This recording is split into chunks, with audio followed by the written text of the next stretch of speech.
Good evening, everyone. I'll be talking on analyzing and predicting the AI toolbox for diagnosing diabetic retinopathy using true confocal fundus imaging. Though we are using AI for diagnosing a lot of fundus images, there is still criticism regarding it, considered as the black box dilemma. What it means is that though the AI generates predictions, how it really happens is not understood.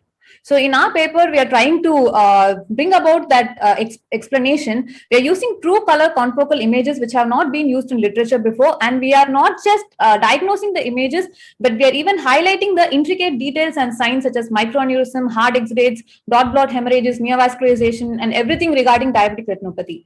So we used 8,000 high quality private data set of images, and we predefined 114 medical conditions to annotate each image. And this was done using the visual object tagging tool, which is available in Microsoft.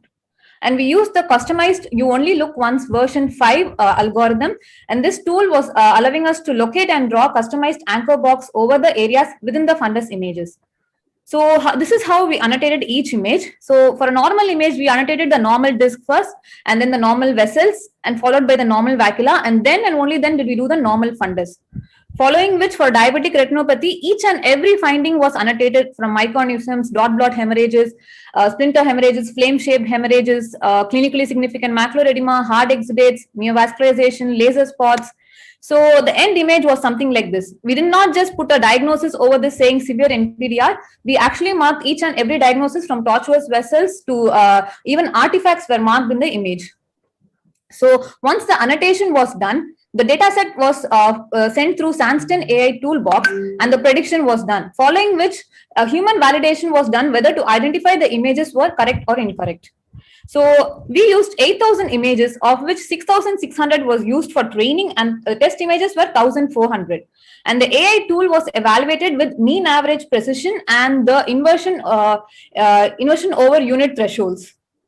So our data set was imbalanced, considering that certain annotations from the 113 were annotated more times than the other, which is also seen in this graph. The orange and red areas show increased number of annotations, and the smaller size annotation boxes were more in number than the other sizes. So each test was done by a batch of 8, which were annotated at a single time. And this was done over 20,000 times, and following which we got the objectness score and the bounding boxes.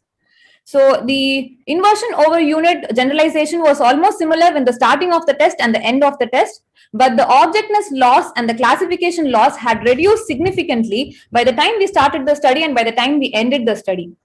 And similarly, the precision and recall had increased drastically by the time we had come to the end of our study. So the conclusion shows that the mean average precision for a 0.5 threshold had increased to about 80%, and for a 0.95 threshold was about 40%. So in our test, we conducted 3 tests in an interval of 2 months between each test, and that it shows a gradual increase in the prediction accuracy.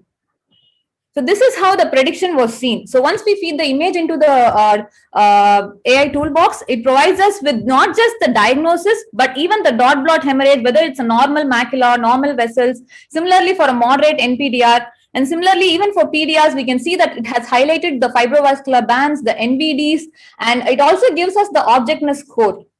So following this, I think we are trying to make a more explainable model which can help in interpretability, and this helps us overcome the lacuna in human resources. And we are also trying to use more high resolution images, as with low resolution images sometimes findings could be missed. So this study shows that with constant training via feedback mechanism, the accuracy can be increased, and it also helps us overcome the black box dilemma. So what we would suggest further on is we can go ahead with more multimodal clinical images so that we get a more reliable AI diagnostic system. And what we feel the current literature is, we have not found anything which shows the intricate signs which are predicted by the AI. So these are references. Thank you. Thank you, Dr. Shruti. We'll start the questions. Dr. Arundhati, if you could start the questions. Well, I think, I don't know, I'm a very corny person to be asking the funders thing, but it looks like an interesting concept, and like what she said, like should be good, I think, if you work on it more. Thank you, ma'am. Very nice presentation, Shruti. Thank you, sir. Very good. Thank Shruti, you. I have a question for you. Can I ask a question, please? Yes, sir.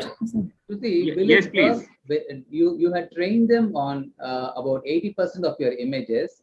Was your software exposed to the test images? Was it part of the training program, or those were virgin images as far as the software was concerned?